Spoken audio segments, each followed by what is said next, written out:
Welcome to 3RR news. బులెటిన్ల ముందుగా headlines. Post budget వెబినార్లో ప్రధాని మోదీ కీలక ప్రసంగం.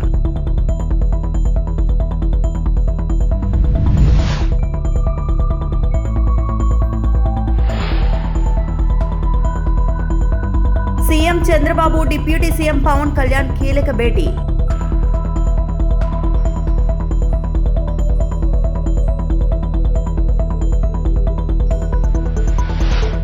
డిప్యూటీ సీఎం పవన్ కళ్యాణ్ చేతుల మీదుగా హనుమాన్ ఫౌండేషన్ ప్రారంభం.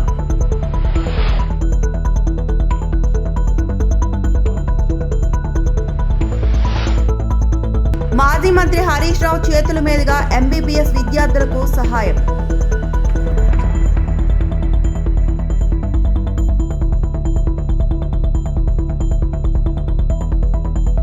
చంద్రగ్రహణం, ప్రముఖ ఆలయాలు మూసివేత.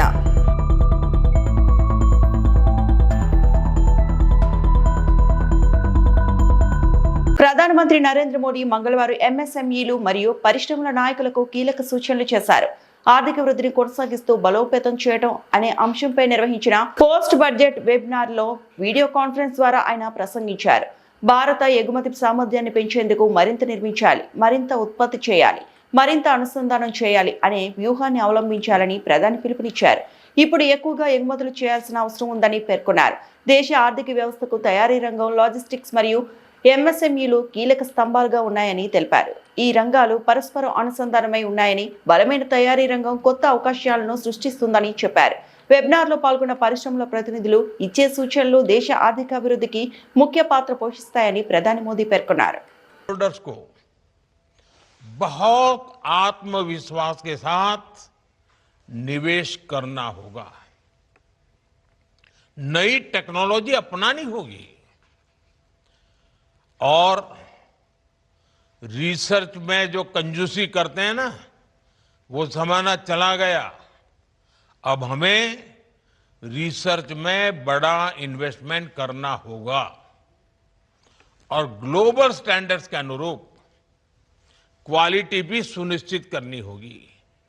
और मैं बार बार कहता हूं कि अब हमें आगे बढ़ने के जब अवसर आए हैं तो हमारा एक ही मंत्र होना चाहिए, क्वालिटी क्वालिटी क्वालिटी.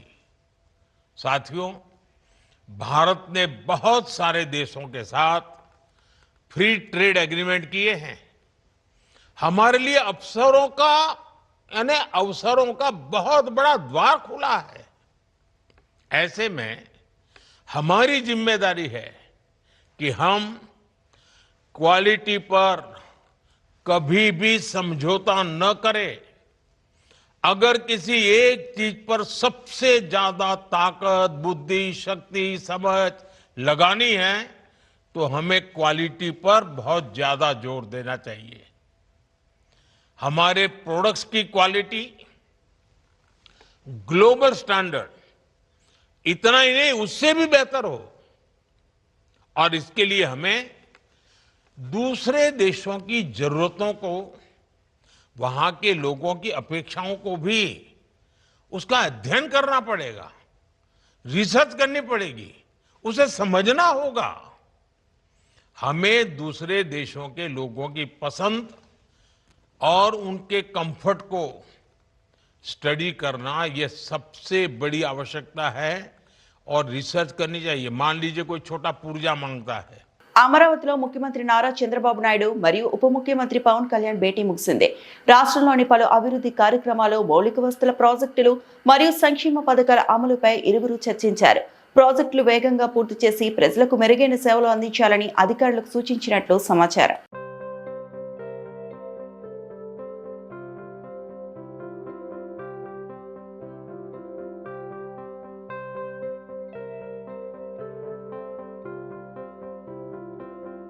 వన్యప్రాణుల సంరక్షణ కోసం ఏపీ ప్రభుత్వం హనుమాన్ ఫౌండేషన్ ప్రాజెక్టుకు శ్రీకారం చుట్టింది. మంగళగిరిలో ఈ ప్రాజెక్టును AP deputy CM Pawan Kalyan ప్రారంభించారు. జీపీఎస్ ట్రాకింగ్ కలిగిన వాహనాలు, అంబులెన్స్లు ప్రారంభించారు. వన్యప్రాణులు, మనుషుల మధ్య సంఘర్షణ తగ్గించేందుకే ఈ ప్రాజెక్టును చేపట్టామని పవన్ కళ్యాణ్ తెలిపారు. రాష్ట్ర అటవీ శాఖ చరిత్రలో చాలా కీలకమైన అడుగుగా చెప్పుకునే ఈ హనుమాన్ ఫౌండేషన్ ప్రారంభోత్సవానికి విచ్చేసిన ఈ Hanuman healing and nurturing units for monitoring aid and nursing of wild life. దీని ముఖ్య ఉద్దేశం మానవ వన్యప్రాణి సంఘర్షణని నివారించడం, తగ్గించడం కోసం రూపకల్పన చేసిన సమగ్ర సాంకేతిక శాస్త్రీయ కార్యక్రమం. ఈ ప్రాజెక్ట్ ద్వారా ముఖ్యంగా మన చిత్తూరు జిల్లా, పార్వతీపురం ఇలాంటి జిల్లాల్లో ఎక్కడైతే ఈ ఏనుగులు కానీ వన్యప్రాణులు కానీ ఊళ్ళలోకి వచ్చేసి పొలాల మీద పడి ప్రాణానికిను అలాగే వ్యవసాయానికి ఇబ్బంది కలిగించే పరిస్థితుల్లో వీటిని హ్యాండిల్ చేయాలనే దాని నుంచి పుట్టిందే ఈ హనుమాన్ కార్యక్రమం. ఈ ప్రాజెక్ట్ ద్వారా సరిహద్దు గ్రామాల ప్రజలకి రక్షణ, వారి జీవనోపాధికి భద్రత కల్పించడం, వన్యప్రాణుల సంరక్షణ చర్యలు మరింత కట్టుదిట్టంగా ముందుకు తీసుకెళ్తాం. వన్యప్రాణుల్ని సంరక్షిస్తూనే పంటలు, పశువులు, ప్రజల ప్రాణాలు, ఆస్తుల సంరక్షణ హనుమాన్ తాలూకు ప్రధాన కర్తవ్యం.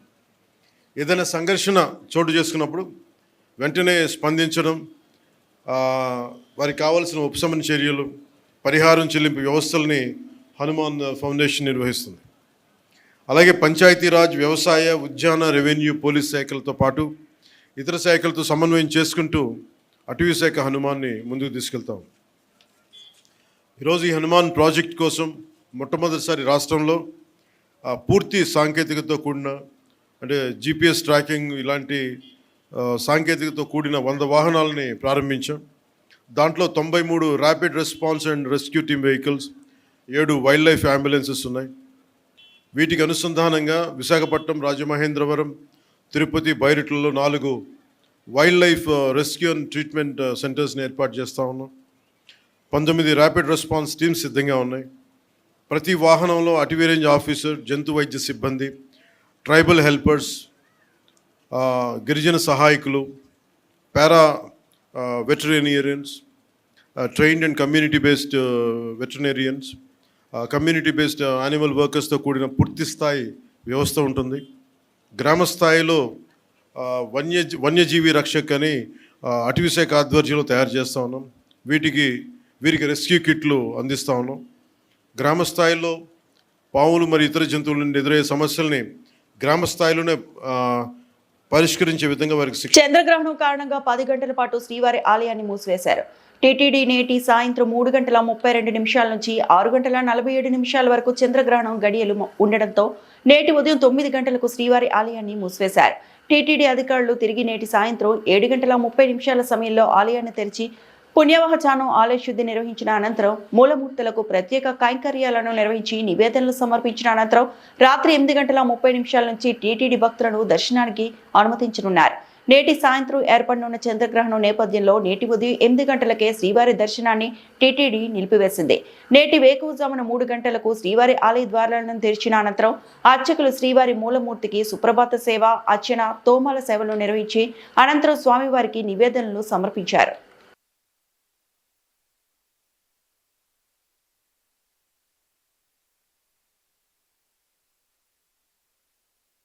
ఓం నమో వెంకటేశాయ. చంద్రగ్రహణం సందర్భంగా శ్రీవారి ఆలయాన్ని ఈరోజు మూసివేయటం జరిగింది. 8:30 గంటల నుంచి 9:00 మన మహాద్వారాన్ని క్లోజ్ చేయడం జరిగింది. మీ అందరికీ తెలుసు, దీనికి సంబంధించి ఇప్పటికే పూర్తి స్థాయిలో ఎలక్ట్రానిక్ ప్రింట్ మీడియా ద్వారా భక్తులందరికీ కూడా తెలియజేయడం జరిగింది. అలానే భక్తులు కూడా నిన్నటి నుంచి ఈరోజు మార్నింగ్ ఏ రకంగా అయితే 8 కల్లా అందరికీ దర్శనం చేయించాలనుకున్నామో అలానే 8 కల్లా అందరికీ కూడా దర్శనం చేయించి భక్తులందరూ కూడా పంపించడం జరిగింది. క్యూ లైన్లో కానీ అలానే కంపార్ట్మెంట్స్లో కానీ ఎక్కడ కూడా భక్తులు లేకుండా వాళ్ళకి ఆల్రెడీ దర్శనం చేసి పంపించడం జరిగింది. అలానే క్యూ లైన్లో కూడా సాయంత్రం దాకా తీసుకోకూడదు. అలానే సాయంత్రం 6:30 గంటలకు మళ్ళీ కూడా స్వామివారి ఆలయాన్ని ఓపెన్ చేయడం జరుగుతుంది. శుద్ధి, మిగతా కార్యక్రమాలు, రిలీజియస్ కార్యక్రమాలు పూర్తయిన తర్వాత దర్శనానికి ఓపెన్ చేయటం జరుగుతుందని ఈ సందర్భంగా తెలియజేస్తున్నాను. ఇందుకు సంబంధించి అన్నప్రసాదాలు, ఎంటీవీఎస్ని కూడా క్లోజ్ చేయడం జరిగింది. అలానే లడ్డూ కౌంటర్స్ కూడా క్లోజ్ చేయడం జరిగింది. అన్నప్రసాదాలకు సంబంధించి క్లోజ్ చేస్తున్నారు. ఈ మధ్యకాలంలో మన చంద్రగ్రహణ టైంలో ఏమీ కుక్ చేయకూడదు కాబట్టి ఇప్పటికే మార్నింగ్ టయానికే మన వాళ్ళు పూర్తి స్థాయిలో ప్యాకేజ్ చేసి అందరికి కూడా దగ్గరలో మిగతా అన్నప్రసాదాల కౌంటర్లో భక్తులకు ఉపయోగపడే విధంగా, భక్తులకి అనుకూలంగా ఉండే విధంగా, వాళ్ళకి యాక్సెస్ ఉండే విధంగా ప్యాకేజ్ చేసి అక్కడ అన్నప్రసాదాన్ని అందుబాటులో ఉంచడం జరిగింది. అలానే మిగతావి కూడా అన్ని సేవల రంగాల్లో సేవల విషయంలో ఎక్కడా కూడా ఇబ్బంది లేకుండా, అలానే కాటేజెస్లో కానీ పిఎస్సిస్లో కానీ ఇప్పటికే అన్నప్రసాదాలు అక్కడ పెట్టడం జరిగింది. భక్తులు ఇష్టమైన వాళ్ళు తినే అవకాశం కూడా ఉంటుంది కాబట్టి వాళ్ళందరూ కూడా ఏ రకమైన ఇబ్బందులు లేకుండా అన్ని సేవలు కూడా వాళ్ళకు అందుబాటులో ఉండే విధంగా చర్యలు తీసుకోవడం జరుగుతుంది. అలానే సాయంత్రం ఓపెన్ చేసిన తర్వాత సర్వదర్శనానికి భక్తులను తీసుకోవడం జరుగుతుందని ఈ సందర్భంగా తెలియజేస్తున్నాను. అందరూ కూడా ప్లానింగ్ ప్రకారం ఎలా అనుకున్నామో అలానే విధంగా అందరికి కూడా దర్శనం చేసి అందరికి సేవలకు కూడా వాళ్ళకు అనుకూలంగా ఉండేటట్టు నిర్వహించడం జరిగిందని సభకు తెలియజేస్తూ అందరూ కూడా కృతజ్ఞతలు తెలియజేస్తాం. ఎంబీబీఎస్ విద్యార్థులకు ఉప్పల్ ఎమ్మెల్యే బండారి లక్ష్మారెడ్డి ఆర్థిక సాయం అందించారు. బిఎల్ఆర్ చారిటబుల్ ట్రస్ట్ తరపున వైద్య విద్యకు అవసరమైన కళాశాల ఫీజు చెల్లించేందుకు అవసరమైన మొత్తాన్ని మాజీ మంత్రి హరీష్ రావు చేతుల మీదుగా విద్యార్థులకు చెక్కులు పంపిణీ చేశారు.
చిత్తూరు జిల్లా ప్రసిద్ధ పుణ్యక్షేత్రం కాణిపాకం వరసిద్ధి వినాయక స్వామి దేవస్థానంలో ది బ్రెయిన్ సినిమా బృందం భక్తి సందడి చేసింది.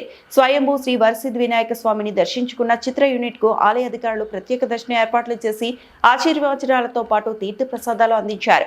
ఏలూరి ఎంటర్టైన్మెంట్ బ్యానర్ పై తెరకెక్కుతున్న ఈ చిత్రంలో అజయ్ హీరోగా, తన్విక హీరోయిన్ గా నటిస్తున్నారు. నిర్మాతగా జయచంద్ర, సహ నిర్మాతగా ఉమాశంకర్, ముఖ్య పాత్రధారులుగా దివ్య, సారిక, చరణ్లు వ్యవహరిస్తున్నారు. హీరో అజయ్ కుమార్, ఆర్కే నాయుడు నటిస్తున్నారు. మానవ ఆలోచన విధానం వల్ల జరిగే పరిణామాలను ప్రతిబింబించే కథాంశంతో ఈ చిత్రం రూపొందించిందని, ప్రతి ఒక్కరిలో ఆలోచన రేకెత్తించే విధంగా ఉంటుందని చిత్ర బృందం తెలిపింది.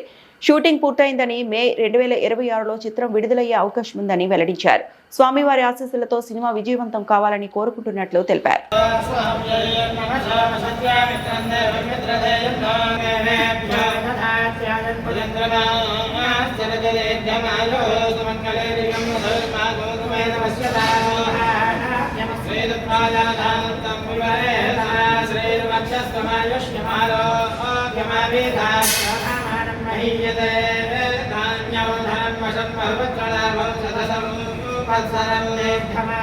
శతమానం భవతి శతాయుః పురుషేంద్రయాయుష్యేంద్రజే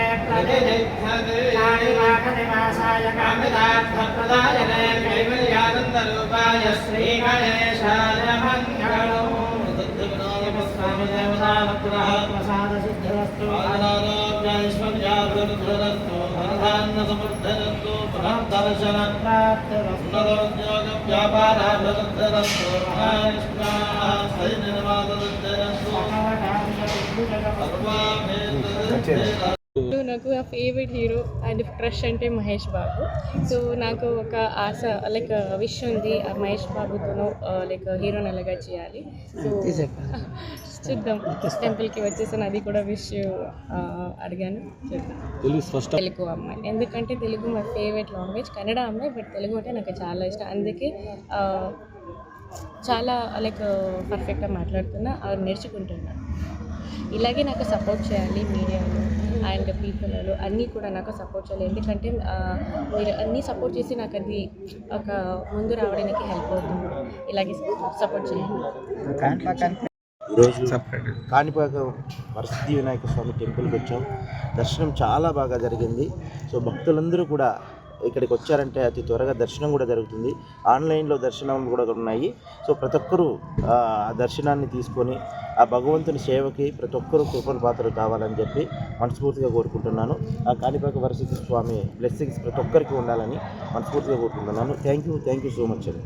విజయవాడలో అంగన్వాడీ కార్యకర్తలను పోలీసులు అరెస్టు చేశారు. జీతాలు పెంచాలని నిరసనలకు దిగిన కార్యకర్తల్ని పోలీసులు అదుపులోకి తీసుకున్నారు. ఈ అరెస్టులను వ్యతిరేకిస్తూ రాష్ట్ర వ్యాప్తంగా అంగన్వాడీ సిబ్బందులు ధర్నా కార్యక్రమాలు నిర్వహించారు. ఈ కార్యక్రమంలో భాగంగా శ్రీకాళహస్తిలోని అంబేద్కర్ విగ్రహం వద్ద సిఎన్టీయు, ఐఎఫ్టియు ఆధ్వర్యంలో అంగన్వాడీ మహిళలు పెద్ద ఎత్తున కూటమి ప్రభుత్వాన్ని విమర్శిస్తూ నిరసన కార్యక్రమం చేపట్టారు. అంగన్వాడీ మహిళలు మాట్లాడుతూ తమ న్యాయమైన డిమాండ్లు పరిష్కరించేందుకు విజయవాడలో ధర్నా చేస్తున్న మహిళలు అనే విచక్షణ కూడా చూడకుండా అంగన్వాడీ కార్యకర్తలపై పోలీసులు అమానుషంగా ప్రవర్తించడం సిగ్గుచేటని విమర్శించారు. వందలాది మహిళలు అరెస్టు చేసి పోలీస్ స్టేషన్లో, కళ్యాణ మండపాల్లో నిర్బంధించడం అప్రజాస్వామిక చర్య అని అన్నారు. అంగన్వాడీ కార్యకర్తల న్యాయమైన కోరికలు పరిష్కరించాలని విజయవాడలో శాంతియుతంగా ధర్నా చేయడానికి వెళ్తుండగా ఎక్కడికక్కడ అరెస్టు చేయడాన్ని తీవ్రంగా ఖండించారు. ఏపీ సీఎం నారా చంద్రబాబు నాయుడు ప్రతిపక్షంలో ఉన్నప్పుడు తాము అధికారంలోకి వచ్చిన వెంటనే అంగన్వాడీ సిబ్బందుల వేతనాలు పెంచుతామని, ఇతర సమస్యలు పరిష్కరిస్తామని హామీ ఇచ్చారు. అధికారంలోకి వచ్చిన తర్వాత మాట తప్పి ఇంతవరకు తమ జీతాలు పెంచలేదని, న్యాయబద్ధమైన డిమాండ్లను నెరవేర్చలేదని తెలియజేశారు. విజయవాడలో ధర్నాకు అనుమతి కోరిన పోలీసులు నిర్బంధించడం పౌర హక్కులు కాలరాయటమేనని అన్నారు.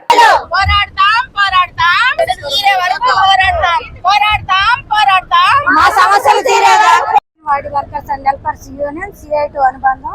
నా పేరు సౌజన్య. ఈరోజు గత ప్రభుత్వం 20 నెలలుగా గత ప్రభుత్వం వచ్చింది. మేము రాగానే మా టెంట్ల దగ్గరకు వచ్చారు. మేము పిలవకనే మా టెంట్ల కాడికి వచ్చి భోజనాలు పెట్టి అన్నీ చేశారు. మేము రాగానే మీకు జీతాలు వెంటనే పెంచేస్తామని చెప్పడం జరిగింది. కానీ జీతాలు 20 నెలలు అయినా కానీ జీతాలు పెంచలేదు. అదే మా రాష్ట్ర నాయకులు వెళ్ళి అడిగితే గత సంవత్సరం ముందుగా వెళ్ళి అడిగితే మాకు జీతాలు పెంచండి అని మేము అడగడం జరిగింది. మేము ఇప్పుడే వచ్చాము, సర్దుకున్న తర్వాత మీకు జీతాలు పెంచటాము అని చెప్పడం జరిగింది. కానీ జీతాలు పెంచలేదు. మళ్ళీ ఇప్పుడు ధర్నాలో అందరికీ రిప్రజెంటేషన్ అందరికీ ఇచ్చాము. ఇచ్చిన తర్వాత మేము విజయవాడకి వెళ్ళి ధర్నాలో కూర్చోవడం జరిగింది. రాత్రికి రాత్రే వెళ్ళి మా టెంటులన్నీ పాడు చేసేయడము, కరెంటు తీసేయడము, అలాగే నీళ్లు లేకుండా బాత్రూమ్స్ అన్ని కొట్టేయడము, రాత్రికి రాత్రే పోలీసు వాళ్ళని పంపించి అరెస్ట్ చేయడము అవన్నీ చేశారు. మా నాయకుల్ని తిప్పుతా ఉన్నారు, బస్సులో వేసుకొని తిప్పుతా ఉన్నారంట. దగ్గర 200 కిలోమీటర్ల దూరం వచ్చేస్తున్నారంట. ఎక్కడ అరెస్ట్ చేస్తారో. కార్యదర్శి కల్పన. మేము గత ప్రభుత్వంలో మాకు 42 రోజులు సమ్మె జరిగినప్పుడు ప్రతి ఒక్క నాయకుడు వచ్చి మేము అండగా నిలబడతాము, మీరు కోరిన ప్రతి ఒక్క కోరిక మేము నెరవేరుస్తాము, మీకు 26,000 జీతం మేము ఖచ్చితంగా మీకు అమలు చేస్తామని చెప్పి ఆ రోజు మా దగ్గర అబద్ధపు ప్రమాణాలు చేసిపోయారు. కానీ ఏ ఒక్కటి ఇది చేసుకోలేదు. ఏదో చిన్న చిన్న మినీ వాళ్ళని మేం చేస్తాం. మినీ వాళ్ళు 5,000 మందే ఉండేది. అంగన్వాడీ వాళ్ళు 1,05,000 మంది ఉన్నాం. మొత్తం కలిపి 1,05,000 మంది ఉన్నాం. 1,05,000 మంది కోసం మేము పోరాడుతుంటే 5,000 మంది గురించే మాట్లాడుతున్నారు, కానీ అంతకు మించి ఒక్క మాట కూడా మాట్లాడు. AP anganwadi workers helpers union మరియు సిఐటియు ఆధ్వర్యంలో ఈ రోజు అనంతపురం టౌన్ క్లాక్ వద్ద నిర్వహించిన ర్యాలీ మానవహారంలో సిఐటియు జిల్లా అధ్యక్ష ప్రధాన కార్యదర్శి ఆర్వి నాయుడు, ఎస్ నాగేంద్ర కుమార్ రాష్ట్ర ప్రభుత్వ తీరుపై తీవ్ర ఆగ్రహం వ్యక్తం చేశారు. అంగన్వాడీ మహిళా కార్మికులు తమ కుటుంబాల పోషణ కోసం గౌరవప్రదమైన జీవనానికి కనీస వేతనాలు ఇవ్వాలని, సామాజిక భద్రత కల్పించాలని శాంతియుతంగా ఆందోళన చేస్తుంటే వారిని తెల్లవారుజామున వాష్రూమ్కు వెళ్తున్న సమయంలో అక్రమంగా అరెస్టు చేయడం ప్రభుత్వ అహంకారానికి పరాకాష్ట అని ఆయన అన్నారు. అక్రమ అరెస్టులను అడ్డుకునే ప్రయత్నం చేసిన అంగన్వాడీ యూనియన్ రాష్ట్ర అధ్యక్షురాలు బేబీరాణి చెయ్యి విరగడం చాలా దురదృష్టకరం. ఇది కేవలం అరెస్టు కాదు, మహిళల గౌరవాన్ని అవమానపరచడం, ప్రజాస్వామ్యాన్ని అవహేళన చేయడమని మండిపడ్డారు. విజయవాడలో శాంతియుత ధర్నా చేస్తున్న అంగన్వాడీలపై ఉదయం 6 గంటలకు దాడి చేసి అరెస్టులు చేయడం ఏ విధంగా సమర్థనీయం? వేతనాలు పెంచమంటే అరెస్టులా? ఇచ్చిన హామీలు అమలు చేయమంటే కేసులా? ప్రశ్నిస్తే బెదిరింపులా? ఇదేనా ప్రజాస్వామ్య పాలన అని ఆయన ఘాటుగా ప్రశ్నించారు. అంగన్వాడీల న్యాయమైన కోరికలు తీర్చేంత వరకు ప్రభుత్వం ఎన్ని అడ్డంకులు సృష్టించినా, ఎన్ని కేసులు పెట్టినా, ఎన్ని అరెస్టులు చేసినా ఉద్యమం ఆగదని స్పష్టం చేశారు. నిర్బంధాలకు భయపడే ప్రసక్తే లేదని, అంగన్వాడీల గలాన్ని ఎవరూ అణచలేరని, వేతనం పెంచేంత వరకు ఉద్యమం ఆపే ప్రసక్తి లేదని ఘాటుగా హెచ్చరించారు. మా కడుపులో ఆకలి కోసము మేము రోడ్డు మీదకి రావాల్సి వచ్చింది. మేము రోడ్డు మీదకి రావాల్సిన కారణం ఎవరు? గవర్నమెంటే. మేము గతంలో 42 రోజులు ధర్నా చేస్తున్నప్పుడు ప్రతి టెంట్ దగ్గరికి వెళ్ళి సీఎం గారితో సహా టెంట్ దగ్గరికి వెళ్ళి మేము మా ప్రభుత్వం వస్తే మీకు న్యాయం చేస్తాము అని చెప్పినారు. అట్లా చెప్పిన వాళ్ళు ఈరోజు అసెంబ్లీలో కూర్చున్నారు. నా విషయం మాట్లాడంటే ఈ రోజు వేతనాలతో మమ్మల్ని అరెస్ట్ చేస్తారు. సిగ్గుల గవర్నమెంట్ కు తెల్లవారుజామున వచ్చి ఆడవాళ్ళను అరెస్ట్ చేయాలంటే తల వంచుకోవాల్సిన విషయం ఇది. తల వంచుకోవాలి, సిగ్గుపడి అసలు మన గవర్నమెంట్ దగ్గర సిగ్గుపడాల్సిన విషయము. ఎందుకంటే ఇప్పుడు ధరలు పెంచుతున్నారు. ఒంటరి మహిళలన్నీ వాళ్ళకు పెన్షన్లు పెంచుతున్నారు. మహిళలకు ఫ్రీ బస్సులు, అన్ని మహిళలకు హాస్పిటల్లను అన్ని చేస్తున్నారు. అంగన్వాడీలు మహిళలు కాదా అని ప్రశ్నిస్తున్నాను నేను. మహిళలు కాదా? మహిళలకు ఎందుకు న్యాయం చేయలేకపోతున్నా? ఒక మాట ఇచ్చినానంటే ఆ మాట నిలబెట్టుకున్నప్పుడే మీరు హామీ ఇవ్వాలా. మేము గవర్నమెంట్ కి వచ్చిన మొదటి సంతకం మీకు వేతనాలు చేస్తామమ్మా, మీకు న్యాయం చేస్తాము, వేతనాలు పెంచుతామన్నారు. ఈ రోజు ఏమైంది? ప్రభుత్వం సీఎం గారు ఏం చేస్తున్నారు? అంగన్వాడీలు ఏం చేస్తున్నారని క్వశ్చన్ వేస్తున్నా నేను. అంగన్వాడీలు మా మహిళా మంత్రి, సంక్షేమ శాఖ మంత్రి గుమ్మడి సంధ్యారాణి గారు మీకు రోడ్లు ఎక్కడమే అలవాటు అన్నారు. సరే, మీరు మా హామీలు నెరవేరుస్తాం, మేము రోడ్లు ఎందుకు ఎక్కుతాము? మీరు కూడా వెళ్ళారు, చెప్పినారు కదా టెంట్లో. ఈ రోజు ఏమైంది మీకు? మేము మీ ఆస్తి పాస్తులు అడగడం లేదు. మా హామీ మేమేమంటాం? న్యాయమైన కోరికలు అడుగుతున్నాం. మా డిమాండ్ ఏం లేదు, వేతనాలు పెంచమని అడుగుతున్నాము. ఈ రోజు కనుక వేతనాలు పెంచకపోతే 42 రోజుల ఉద్యోగం కంటే ఇంకా ఈ ఉద్యోగం పెద్దగైతుంది. ఎంతవరకైనా భారీగా ఇది ఉద్యోగం కొనసాగుతుంది. తిరుమల తిరుపతి దేవస్థానాల ఆధ్వర్యంలో శ్రీ పద్మావతి మహిళా జూనియర్ కళాశాలను టీటీడీ జేఈఓ డాక్టర్ శరత్ సోమవారం సందర్శించారు. కళాశాల పనితీరు, విద్యా ప్రమాణాలపై సమగ్రంగా సమీక్షించారు. శ్రీ పద్మావతి మహిళా జూనియర్ కళాశాల టీటీడీ తిరుపతి కళాశాలను టీటీడీ జేఈఓ డాక్టర్ శరత్ సోమవారం సందర్శించారు.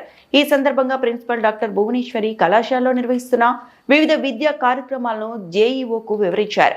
అనంతరం తరగతి గదులు, గ్రంథాలయం, డిజిటల్ క్లాస్ రూమ్లను పరిశీలించిన జేఈఓ తగిన సూచనలు చేశారు. గత విద్యా సంవత్సరంలో సాధించిన 97% ఫలితాలకు అభినందనలు తెలుపుతూ ఈ సంవత్సరం 100% ఫలితాలు సాధించేలా కృషి చేయాలని ఆదేశించారు. కళాశాలకు అవసరమైన మౌలిక వసతులు, హాస్టల్కు సంబంధించిన సౌకర్యాలపై ఆరా తీసిన జేఈఓ వాటిని సత్వరమే పూర్తి చేయాలని ఇంజనీరింగ్ అధికారులను ఆదేశించారు. రాష్ట్ర ముఖ్యమంత్రి చంద్రబాబు నాయుడు సూచనల మేరకు టీటీడీ విద్యా సంస్థలపై ప్రత్యేక దృష్టి సారిస్తున్నట్లు తెలిపారు.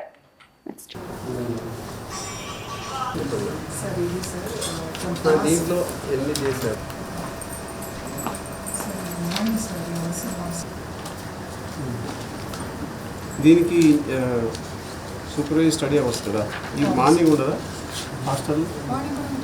Allotted them with rooms also, sir. Kitchen, sir.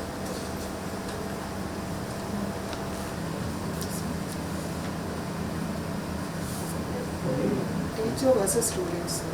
ఒక్కొక్కరికి ఈ సీరియల్ నెంబర్ స్టూడెంట్స్ ఒక్కొక్క క్లాస్ వాళ్ళని అలాట్ చేస్తాం. సో ఇది actual classification. And later we will do this peer learning group. So with a team leader. So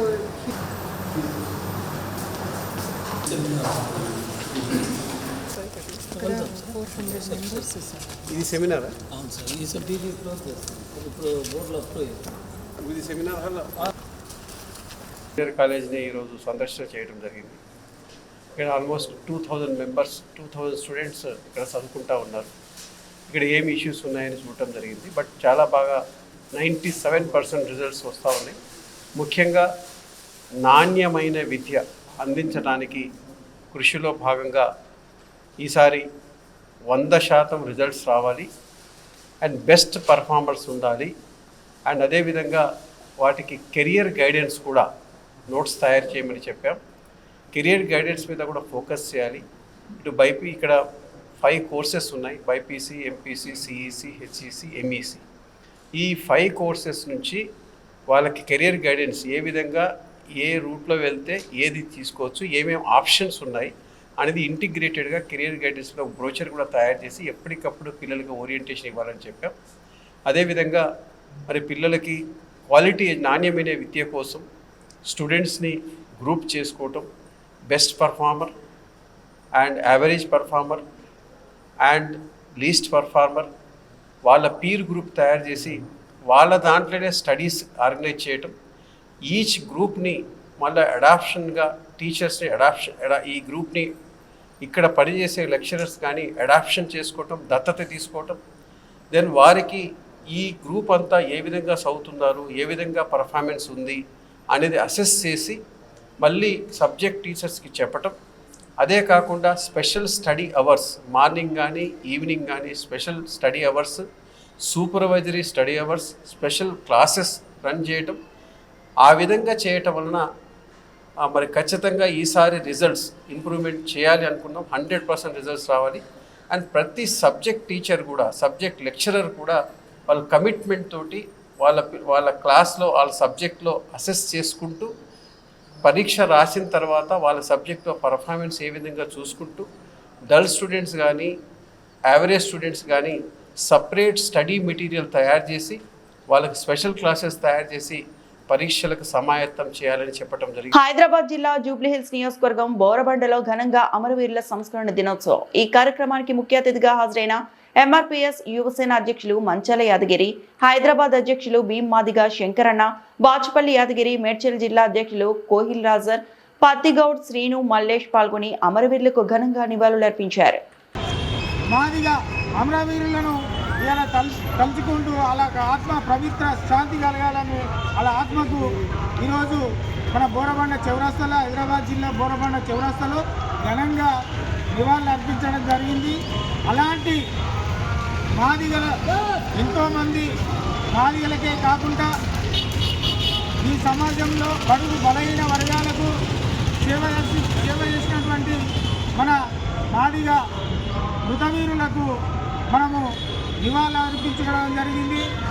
అలాంటి ప్రాణ త్యాగాలు చేసినటువంటి మన బిడ్డలను మనం స్మరించుకోవాలి. వాళ్ళ హక్కుల సాధన కోసమై వాళ్ళ ఏదైతే ఆశయం కోసం చనిపోయారో ఆ ఆశయం నెరవేరింది. అదేవిధంగా దళితుల మాదిగల ఏదైతే అభివృద్ధి కోసము మనం పాటుపడుతున్నామో ఆ అభివృద్ధి కోసం మన ప్రభుత్వం ద్వారా మాదిగలకు అన్ని విధాలుగా మనము ముందుకు పోయి ఆ అభివృద్ధి దిశగా ముందుకు పోవాలి. మన ఎంఆర్పిఎస్ ద్వారా ఏదైతే మనకు సంక్షేమ నిధులు కావచ్చు, ఎస్సీ కార్పొరేషన్ నిధులు కావచ్చు, మరి ప్రభుత్వం ఏదైతే రేవంత్ రెడ్డి గారు అంబేద్కర్ అభయస్కన్ స్కీమ్ కింద 12 లక్షలు ఏదైతే ఇస్తున్నారో అది కూడా మన రేవంత్ రెడ్డి గారు తక్షణమే ప్రకటించాలని చెప్పి కూడా మేము డిమాండ్ చేస్తా ఉన్నాము. ఈ వార్తలు ఇంతటితో సమాప్తం.